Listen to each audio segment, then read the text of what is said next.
Assalamualaikum warahmatullahi wabarakatuh. Kembali bersama saya di channel Rian TV, channel yang membahas tentang politik, opini tentang politik dan membahas tentang ide-ide ataupun informasi-informasi terkini. Berbagai partai politik sudah menentukan arahnya, bahkan ada yang sudah menentukan atau mendeklarasikan capresnya yang akan dicalonkan nanti di tahun 2024, seperti dari Partai Gerindra sudah menentukan Prabowo Subianto sebagai calon presidennya. Kemudian dari Partai Nasdem sudah menentukan capresnya yaitu Anies Baswedan. Tinggal partai politik yang lain dan beberapa partai politik sudah menentukan arah politiknya atau arah koalisi, seperti Partai Golkar, kemudian P3 dan Partai PAN sudah menentukan di arahnya menjadi satu koalisi, yaitu Koalisi Indonesia KIP. Kemudian yang masih menerawang ataupun masih mencari hari baik katanya dari Partai Nasdem, kemudian Partai Demokrat dan Partai PKS sudah ancang-ancang yang katanya ingin berkoalisi dengan, dan mereka pun sudah menentukan arah siapa yang ingin atau mencalonkan yang mencalonkan menjadi cawapresnya. Seperti dari Partai Demokrat sudah menggadang-gadangkan seorang AHY untuk menjadi cawapresnya Anies Baswedan, ataupun dari Partai PKS sudah ada Akhir atau Ahmad Heriawan yang dulu menjadi Gubernur Jawa Barat selama periode mewakili atau menjadi cawapres dari PKS. Kemudian dari sini semua penjajakan-penjajakan ini akhirnya sudah hampir mengerucut, seperti Partai Gerindra kemungkinan akan berkoalisi dengan Partai PKB, sudah cukup ya untuk mendapatkan tiket atau presidential threshold.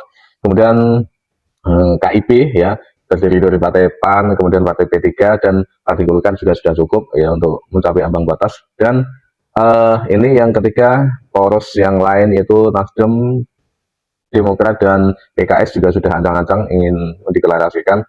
Dan yang masih adem-adem saja kelihatannya ya, masih adem-adem saja dan belum menentukan arah koalisi mau kemana ini dari Partai PDIP, walaupun Partai PDIP tidak berkoalisi atau bergabung dengan partai manapun, dia sudah punya tiket untuk mencalonkan atau untuk mencalonkan dari capresnya untuk maju di gelanggang pertarungan di tahun 2024 nanti. Dan yang terakhir-akhir ini yang lagi heboh atau lagi viral banget atau lagi panas-panasnya yaitu koalisi antara Nasdem yang mencalonkan Anies Baswedan sebagai cawapresnya, kemudian dari Demokrat dan dari PKS. Ini kelihatannya sudah mau ancang-ancang dan kelihatannya sudah ini ada wacana terakhir ini, kalau kemarin sudah bertemu dengan AHY, kemudian ini akan ada pertemuan dengan Ahmad Heriawan yang kadang-kadang ingin menjadi cawapres dari PKS ini. Cuman di sini saya akan memojokkan salah satu kali ini. Jadi akan memojokkan salah satu karena saya tidak begitu setuju ya, saya tidak setuju dengan ini. Dari partai Nasdem yang sampai sekarang masih dalam secara politik itu dia masih berada di dalam pemerintahan, kemudian sekarang terjun ataupun ingin berkoalisi dengan orang-orang yang berada di oposisi seperti Partai Demokrat dan Partai PKS. Dan inilah mengapa sampai detik ini saya tidak percaya dengan yang namanya partai politik yang tidak ada ego dalam dirinya untuk mementingkan kepentingan pribadi. Karena kembali dari kata politik itu, kalau tidak untung ya tinggal, itulah salah. Itulah kata-kata politik yang sampai sekarang kenapa saya tidak begitu fanatik dengan memilih secara totalitas salah satu partai ataupun salah satu dari calon presiden. Dan walaupun di sini saya juga cenderung condong dengan salah satu pihak, seperti kenapa saya sampai sekarang kok tidak begitu srek ya, walaupun dari segi dasarnya juga saya srek dengan seorang Anies Baswedan, karena seorang Anies Baswedan selalu dikelilingi oleh partai-partai yang menurut saya tidak cocok dengan ideologi bangsa Indonesia ya, menurut saya ini tidak cocok dengan ideologi bangsa Indonesia.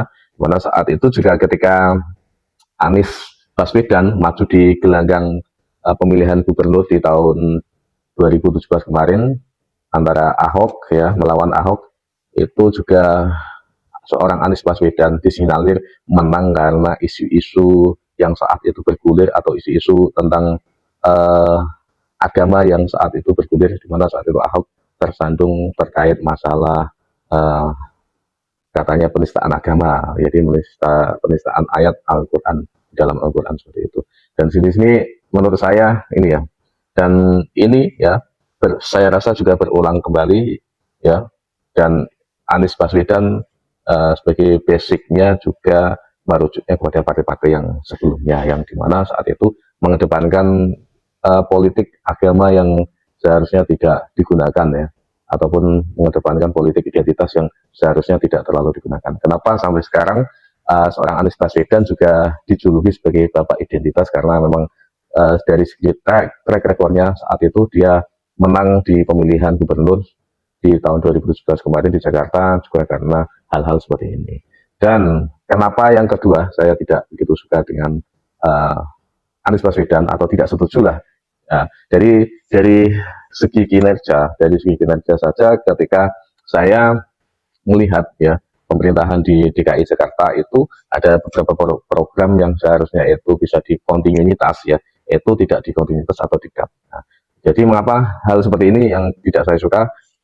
Saya khawatir juga nanti ketika Anies Baswedan, kalaupun ya mempunyai kesempatan untuk maju menjadi presiden ataupun terpilih menjadi seorang presiden Indonesia, kekhawatiran saya adalah mengenai program-program yang sekarang sudah berjalan ataupun pembangunan sekarang yang sudah berjalan, nanti tidak ada kontinuitas ataupun tidak ada keberlangsungan dari apa yang diprogramkan. Jadi malah akhirnya nanti berpikir ulang, akhirnya memulai ulang lagi, dan ya tidak akan maju-maju negara Indonesia kalau seperti ini lagi.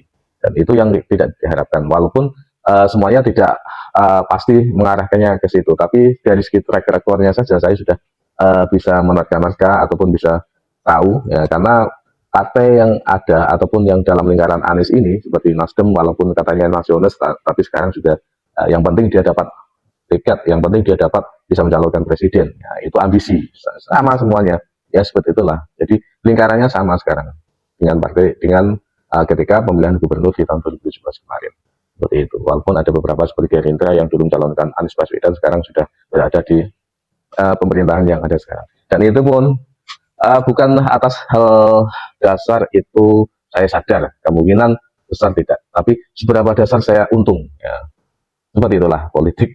Makanya semoga ya inilah siapapun yang menjadi presiden ke depan itu prinsip kontinuitas pembangunan yang sudah ada itu perlu ditegaskan kembali ataupun perlu dikunci, biar kebijakan yang vital, kebijakan yang semacam kebijakan yang seharusnya dilaksanakan di kontinuitas dilanjutkan itu tidak di-cut di tengah jalan, yang akhirnya seperti program kemarin yang ada di DKI Jakarta itu normalisasi sungai itu tidak dilanjutkan kembali, dan akhirnya buat program kembali yang itu pun program itu belum tentu juga berhasil ya sampai sekarang, walaupun ya setengah berhasil semuanya, tapi semuanya tidak akan